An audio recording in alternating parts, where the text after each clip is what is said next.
All right, we'll wrap up the morning session of availabilities with Cole Custer, driver of the number 00 Haas Automation Ford for Stewart Haas Racing.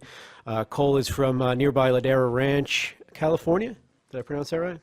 All right, it's about an hour away from the track, so I'm sure you're happy to be home and looking forward to this some home cooking this weekend. Talk about this being back home and racing here. Yeah, I'm really excited. I've never raced here before, so it's going to be exciting just getting on the track and for a hometown feeling. So that'll be cool. And I think we've had some pretty solid Haas Automation Mustangs to start the year off. Every race, I feel like we finished top 10. Like, been a good enough car for a top 10. It's just hopefully we can start out good this week and have a solid race. Chris? ChrisKnightCatchments.com. Right, or Cole, I was just curious that how'd your meeting go with NASCAR this morning with Austin, and are you okay with him not getting fined? Yeah, it went really good. I mean, we both have things that we wish we would have done different, I think, in the moment. So it is what it is, and we'll just try and move on from it. Wolfgang? Hi, Cole. Welcome home. Kathy Brown pitting outside the box. Nice to finally meet you in person. When we spoke in December, you had said that you were looking forward to coming back to Auto Club since you had never raced here before.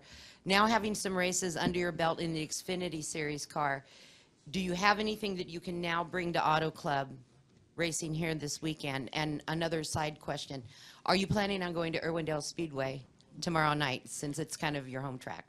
Yeah, I mean, a lot of things translate from track to track, just especially on your mile-and-a-half races for here. So I think we've been pretty solid on those races, so we're looking forward to seeing what we have unloading here. I think we should be pretty good. We're pretty confident of it's just probably getting me used to the track and everything because I've never been here before. But I don't have any plans to go to Irwindale tonight. I wish. We've been pretty busy, but if I can definitely try and get over there, I will. Wolfgang? Yeah, Cole, you said you never raced here before. Also, you're in a different car, Xfinity car. Is there any help from your Monster Energy Cup driver colleagues? Yep, I talked to Kevin Harvick this morning and tried to get as much as I could from him because he's definitely one of the best here. So that'll definitely help me a ton. I feel like he's going to help me a ton just getting first laps on the track. I'll know kind of where I want to be. Jerry and then Claire. Jerry Jordan, KickingTheTires.net and Performance Racing Network. Let's go back to last week real quick and then to this week.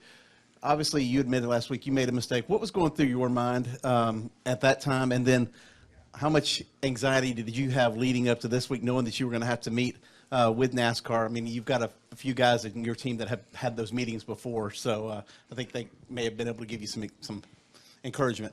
Yeah, I mean, pretty much I got a pretty good run off of 4, and I probably got in a half car length too deep, and then the second I hit the brakes, back end just got really light and couldn't hit the brakes anymore because it's trying to come around. So I just got in there way too deep and took him out pretty much. I mean, it was a mistake, and I wish I didn't do it. But and I didn't have too much anxiety coming into it because I didn't think we were on bad terms really. But just with what he said on Twitter and everything. But yeah, I wasn't too nervous about it really. It went fairly well. You go to some of the other SHR guys and say, hey, what's this going to be like? Not really. I mean, I've been in the NASCAR hauler before, so it's not a new thing. Sirius XM NASCAR Radio, Claire V. Lang. When you have a meeting like that, and it's just par for the course, I mean, it happens in various people's careers, nothing magical and new, but they don't really tell us a lot of what happens in the hauler. Do they have you two converse? You know, you guys never really did sort of fight it out verbally. It's like you kind of got along at the end of the whole thing. But what do they have you do? It depends on the situation, I think. For that situation, I mean, we both felt like we got along pretty well, and weren't on bad terms really that much, so we talked a little bit about it, just said how we messed up and everything. I mean, if it's a pretty bad situation, sometimes you just sit there and say nothing, but, I mean, it just depends. Did you shake hands or something at the end? Yeah, we did. So. And we'll wrap it up with Holly. I was kind of going to ask you something along the same lines, Cole, but you're very young. I mean, is this new to you to get in trouble or have these kind of incidents growing up in school? Were you, a very good boy? And I mean, how is this for your personality and what's it like to, have to go through it, I guess? Yeah, I mean, it's definitely new. I mean, I haven't been in there too often, but I've been there before. So it's not too difficult really to, I don't know, looking forward to it. I mean, it's just another one of those things. Cool. I don't know. All right, Cole. Well, thank you so much for coming in, and Thank you. good luck this weekend.